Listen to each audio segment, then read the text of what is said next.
আসসালামু আলাইকুম, কেমন আছো বন্ধুরা? আমি ষষ্ঠ শ্রেণীর অনুশীলনী 1.4 থেকে আজকে ভগ্নাংশ সম্পর্কে আলোচনা করব। তো ভগ্নাংশ, প্রথমে আমরা ভগ্নাংশ কত প্রকার তা জেনে নেব। ভগ্নাংশ 3 প্রকার।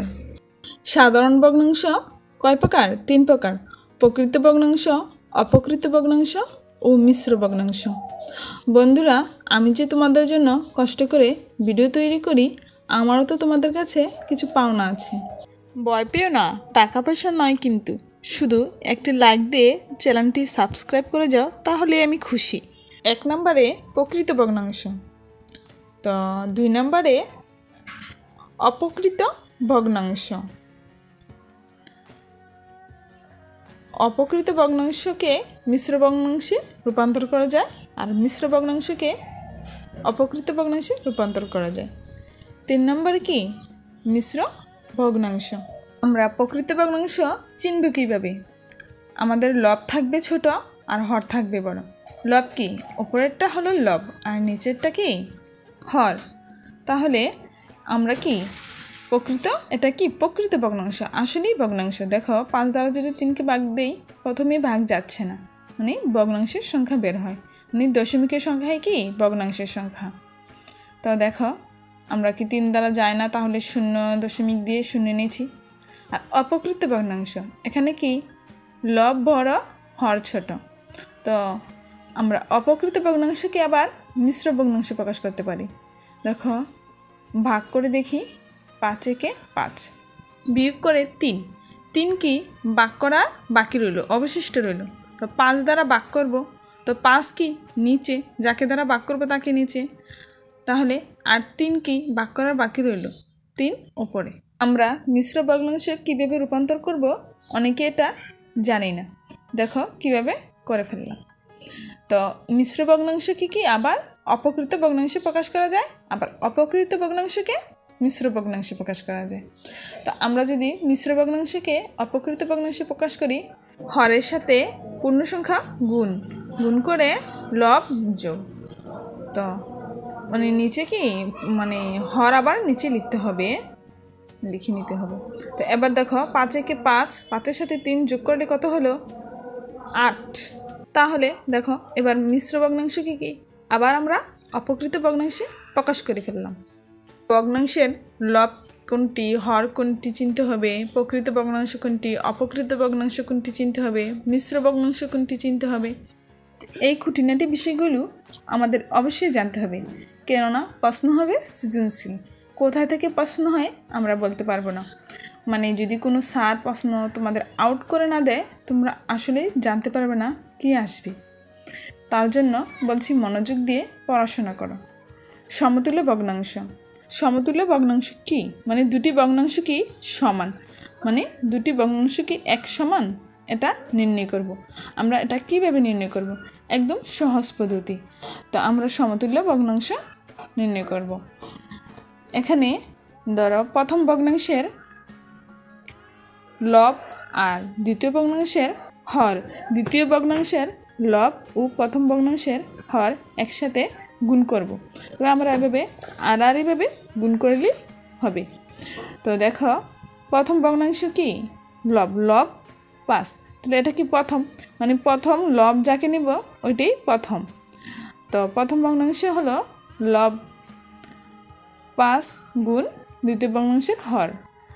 আবার দ্বিতীয় ভগ্নাংশের লব কি 15, 15-এর সাথে গুণ করব আমরা কি প্রথম ভগ্নাংশের হর, 15 গুণ 7, 15 গুণ 7, তো সমান। এবার আমরা মানে কি এভাবে আর গুণ করে দিলে হয়ে যাবে। তো 5 21 কত? 105। 7 15 কত? তাও কি 105। তো তোমরা আলাদাভাবে গুণ করেও দেখতে পারো। তো দেখো, এটা কি সমতুল্য ভগ্নাংশ, মানে দুটি কি সমান। আরেকটু ক্লিয়ার করে দিচ্ছি, দাঁড়াও, এখানে আরেকটি ভগ্নাংশ লিখি। যে কোনো ভগ্নাংশই লিখতে পারো, প্রকৃত ভগ্নাংশ অথবা অপ্রকৃত ভগ্নাংশ। যে কোনো ভগ্নাংশ লিখে আমরা এটা কি আবার দেখি। ধরো আমি লিখলাম এখানে একটা দুটোই কি প্রকৃত ভগ্নাংশই লিখলাম। আচ্ছা, এবার আমরা কি আর গুণ করি, মানে প্রথম ভগ্নাংশের হরের সাথে দ্বিতীয় ভগ্নাংশের লব, প্রথম ভগ্নাংশের লবের সাথে দ্বিতীয় ভগ্নাংশের হর, এভাবে গুণ করি। দেখো 4 6 24, 4 হাতে 2, 6 1 6, 6 2 8, 8 2 16, 6 হাতে 1, 8 1 8 আর 1 9, তো কি 84 আর 96। তো এখানে কি দুটি কি একটি বড় একটি ছোট, মানে দ্বিতীয়টা বড় প্রথমটা কি ছোট, তো দুটি কি সমতুল্য নয়, মানে সমতুল্য ভগ্নাংশ নয়। তো আমরা কি সমতুল্য ভগ্নাংশ আর অসমতুল্য ভগ্নাংশ নির্ণয় করতে পারবো। আমরা আরেকটি নিয়মে একটি ভগ্নাংশ দিয়ে তার সমতুল্য ভগ্নাংশ তৈরি করতে পারবো। কীভাবে? যে কোনো একটি ভগ্নাংশ থাকলে, মানে কোনো ভগ্নাংশের লব ও হরকে, মানে দুটিকে শূন্য ছাড়া একই সংখ্যা দিয়ে গুণ বা ভাগ করলে প্রদত্ত সমতুল্য ভগ্নাংশটি পাওয়া যায়।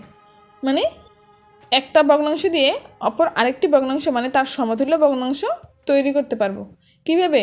যে কোনো একটি সংখ্যা দিয়ে হয়তো গুণ নয়তো বা ভাগ, মানে একটি সংখ্যা দিয়ে ভাগ দেওয়ার সময় একটা জিনিস খেয়াল রাখতে হবে, দুটি সংখ্যাকে ভাগ যায় এমন একটি সংখ্যা নিতে হবে।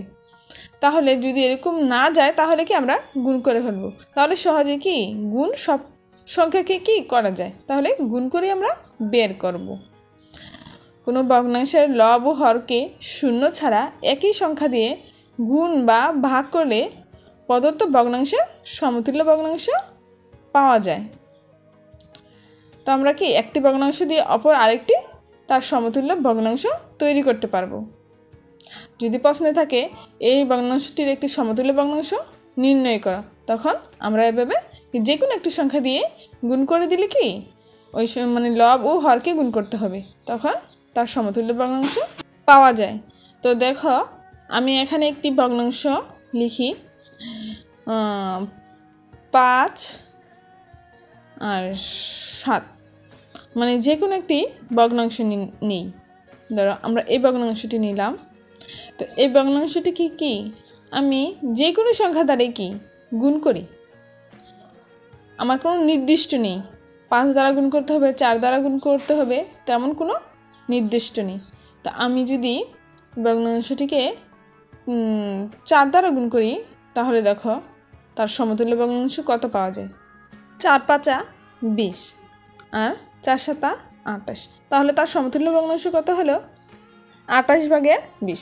দুটি সমতুল্য ভগ্নাংশ কিনা তা আমরা কিভাবে প্রমাণ করব, মানে প্রথম ভগ্নাংশের লবের সাথে দ্বিতীয় ভগ্নাংশের হর গুণ, তারপর দ্বিতীয় ভগ্নাংশের লবের সাথে প্রথম ভগ্নাংশের হর গুণ।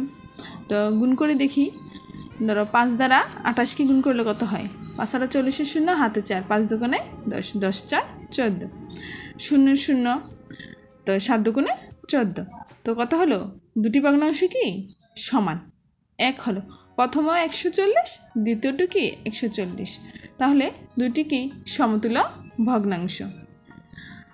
তো আমরা কি এভাবে প্রমাণ করে ফেললাম।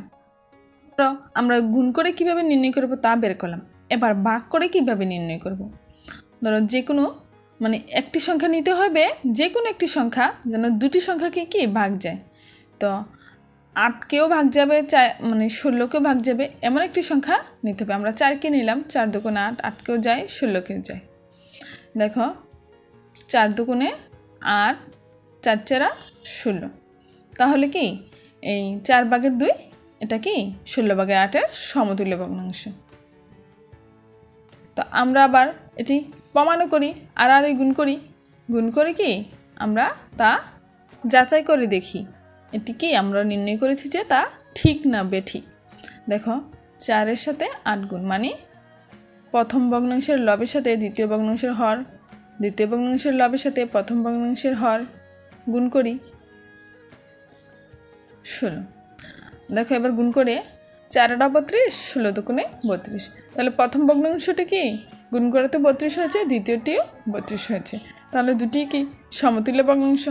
তো আমরা কি দুটি পদ্ধতিতেই নির্ণয় করতে পারবো, যে কোনো একটি পদ্ধতিতে। তাহলে আমরা সবসময় গুণ করে করব, তাহলে কি সহজ হবে। ভাগ করে করতে গেলে আবার দুটি ভগ্নাংশ কি ভাগ যায় কিনা তা দেখতে হবে। আমরা আবার ভগ্নাংশের তুলনা করা শিখব। মানে কি ভগ্নাংশটি বড় না ছোট, মানে দুটি ভগ্নাংশের মধ্যে কোনটি বড় কোনটি ছোট তা আমরা কিভাবে নির্ণয় করব। তো এটি নির্ণয় করার জন্য আমি দুটি ভগ্নাংশ লিখে নিই। ধরো এখানে ভগ্নাংশটি লিখে নিলাম, এখানে 4 দিলাম। দেখো এখানে প্রথম ভগ্নাংশটি দ্বিতীয় ভগ্নাংশটি থেকে উভয় দিক দিয়ে বড়, লবের দিক দিয়েও বড়, হরের দিক দিয়ে বড়। তাহলে কোনটি বড়? তা আমরা কি যদি প্রথমটিকে বড় দেই তাহলে কি হবে না, আমরা দেখে নিব কোনটি বড়। তো বড় নির্ণয় করার জন্য কি আমরা আড়াআড়িভাবে গুণ করে দেখতে পারি। দুটির মধ্যে গুণ করার পর গুণফলের মধ্যে যেই গুণফলটি বড় ওইটাই কি বড়। তাহলে আমরা আড়াআড়িভাবে গুণ করি। দেখো লবের সাথে হর, হরের সাথে লব। তো 3-এর সাথে 7 গুণ করলে মানে এটা প্রথম ভগ্নাংশ। আমরা আবার লিখে রাখবো প্রথম ভগ্নাংশ ও দ্বিতীয় ভগ্নাংশ। যদি লিখে না রাখি ভুল হয়ে যাবে কোনটা প্রথম কোনটা দ্বিতীয়। তো যার লব নিচ্ছি সে হচ্ছে কি প্রথমে লব লিখব, তারপরে হর লিখব দ্বিতীয় ভগ্নাংশে। তা আবার দ্বিতীয় ভগ্নাংশটি লিখি, মানে লব যেখানে নিব ওইটাই কি ওই ভগ্নাংশের অংশ হবে। তো এখানে লব 3, মানে দ্বিতীয় ভগ্নাংশের 3 লব আনলাম, লব যেখানে যাবে মানে ওইটাই ওই ভগ্নাংশ। দেখো 4-5 20 আর 3-7 21, তাহলে দ্বিতীয় ভগ্নাংশ 21, দ্বিতীয় ভগ্নাংশ বড়। দেখো আমরা কি প্রথমে ভেবেছিলাম প্রথম ভগ্নাংশটি বড় হবে, সবগুলো সংখ্যাই যেহেতু বড় না, ভগ্নাংশের ক্ষেত্রে আলাদা একটু নিয়ম।